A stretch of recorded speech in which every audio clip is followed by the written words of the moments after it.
बिस्मिल्लाहिर्रहमानिर्रहीम। अस्सलाम वालेकुम नाज़रीन, प्रोग्राम राह हक के शहीद के साथ मैं हूँ अतिया जलाल।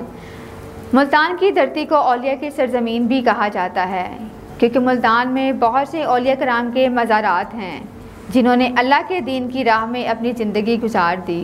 आज हम मादरे वतन के जिस बहादुर बेटे का जिक्र करेंगे उनका ताल्लुक़ भी मुल्तान से है।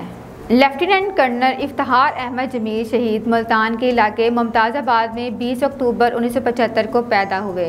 आपके वालिद का नाम फजल मोहम्मद है। इब्तदाई तालीम मुकामी स्कूल से हासिल की। 10th क्लास में पहुंचे तो PMA काकुल चले गए। यहाँ से FSC करने के बाद 1997 को कमीशन हासिल किया और 94 लॉन्ग कोर्स का हिस्सा बनकर अस्करी तरबियत के मदारिज तय किए। PMA काकुल से पासिंग आउट के बाद पाक फौज के मायानाज विंग एयर डिफेंस का हिस्सा बने। खुदादाद सलाहियतों की बिना पर जल्द तरक्की करते हुए पहले कैप्टन, फिर मेजर और फिर 2003 में लेफ्टिनेंट कर्नल के ओहदे पर तरक्की पाई। दौरान सर्विस मुल्क के मुख्तलिफ इलाकों और बैरून ममालिक सऊदी अरब, कांगो, साउथ अफ्रीका और दुबई में अपनी ड्यूटी के फ़राइज़ सर अंजाम दिए। सियाचिन में अरसा 2 साल तक दुश्मन फौज के खिलाफ सीना सपर रहे। मई 2015 में अस्करी क़यादत के हुक्म पर अपनी यूनिट के हमरा बन्नू पहुंचे और बन्नू व दीगर इलाकों में मुजाहिदाना और दलेराना अंदाज से दहशत गर्दों के खिलाफ सफ आरा हुए। उन्होंने इलाका भर का कंट्रोल संभाला और दुश्मन की राह में सदे सिकंदरी बने रहे। सिर्फ 1 माह की कलील मुद्दत में शिद्दत पसंदों को भारी नुकसान पहुंचाया। इस दलेर कमांडर की हैबत से दुश्मन मुसलसल पसपा होता चला गया। 2015 को बन्नू के इलाका FR मदी खेल में एक कार्रवाई के दौरान इनकी गाड़ी बारूदी सुरंग से टकरा गई जिसके बायस आपने जामे शहादत नोश किया। लेफ्टिनेंट कर्नल जमील अहमद शहीद की नमाज जनाजा मुल्तान में अदा की गई और उन्हें शोहदा कब्रिस्तान में सुपुर्द हाक किया गया। आपकी जुर्रत और मुजाहिदाना किरदार को सराहते हुए बाद शहादत तमगा बसालत अता किया गया। शहीद की कोई औलाद नहीं थी। उन्होंने पसमानदगान में बेवा और वालदैन को छोड़ा। शहीद वतन लेफ्टिनेंट कर्नल इफ्तिखार अहमद जमील की अहलिया मोहतरमा आमना इफ्तिखार ने बताया, उनका चेहरा हमा वक्त तबस्सुम लिए रहता, दूसरों के दुख सुख में हमेशा शरीक रहते, पूरी ज़िंदगी कभी किसी का दिल भी नहीं दुखाया। उन्हें गुस्सा भी बहुत कम आता था।